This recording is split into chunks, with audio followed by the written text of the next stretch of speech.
আমি ভাষণ দিতে আসিনি, আমি এখানে তাদের পাশে দাঁড়াতে চাই। একটা কথা শুধু বলতে চাই, যে কথা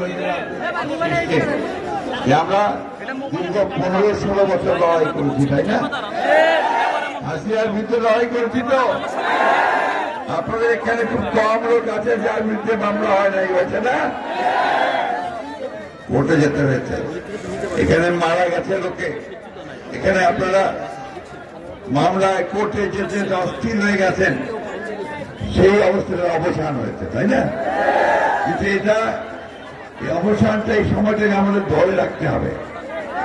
যদি আমরা একটা ভালো নির্বাচন করতে পারি, সেই নির্বাচনের মধ্যে জনগণের প্রতিনিধিকে নিয়ে আসতে পারি, তাহলে আমাদের সমস্যার কিছু সমাধান হবে।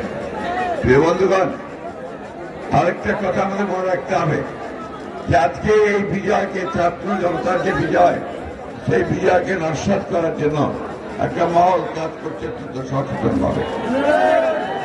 আমাদের মধ্যে আবার বিরোধ সৃষ্টি করার চেষ্টা করছে। আমাদের কিছু কিছু লোকের নামে বিভিন্ন রকম কথা বলে পত্র পত্রিকায় বিএনপির ভাবমূর্তি নষ্ট করার চেষ্টা করছে। এইখান থেকে সবাই বিরত থাকবেন। যদি কাউকে দেখেন যে চাঁদাবাজি করছে বা দখলদারি করছে, তাকে ধরে সাথে সাথে পুলিশে দেবেন অথবা আপনারা আর্মি করবেন। এই ব্যাপারে আমাদের কোন রকমের কোন সুপারিশ থাকবে না। আমরা পরিষ্কার বিএনপি কোন লোকেদের করতে পারে না, আপনাদেরকে এটা প্রতিরোধ করতে হবে। বন্ধুরা, এই কথাটা মেসেজটা খুব ক্লিয়ার। আমরা বন্যা দুর্গত মানুষের পাশে দাঁড়াতে এসেছি, আমরা দাঁড়াবো। অনেকে কথা আমি বলতে চাই, নতুন সরকার মাত্র 20-22 দিন বয়স হয়েছে, একে আমাদের সময় দিতে হবে যে সে যেন একটা সুস্থ নির্বাচন করার মতো পরিবেশ তৈরি করতে পারে, তাই না? আগে ভাগে বেশি কথা বলা ঠিক হবে না।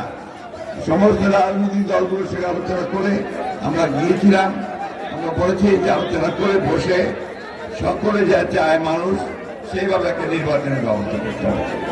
কিন্তু দ্রুততার সঙ্গে জনগণের যে দাবি, জনগণের প্রতিনিধির হাতে ক্ষমতা তুলে দিতে হবে, জনগণের সরকারের হাতে ক্ষমতা দিতে হবে।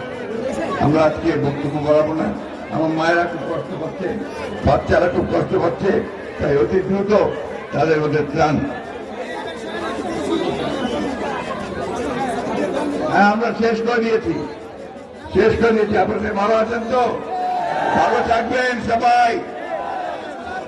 আর আমাদের তারেক রহমান সাহেবের হাতকে শক্তিশালী করবেন।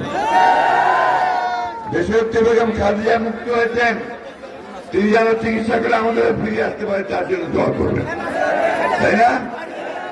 তাহলে আপনারা সবাই ওয়াদা করছেন তো? ঠিক মতো করবেন।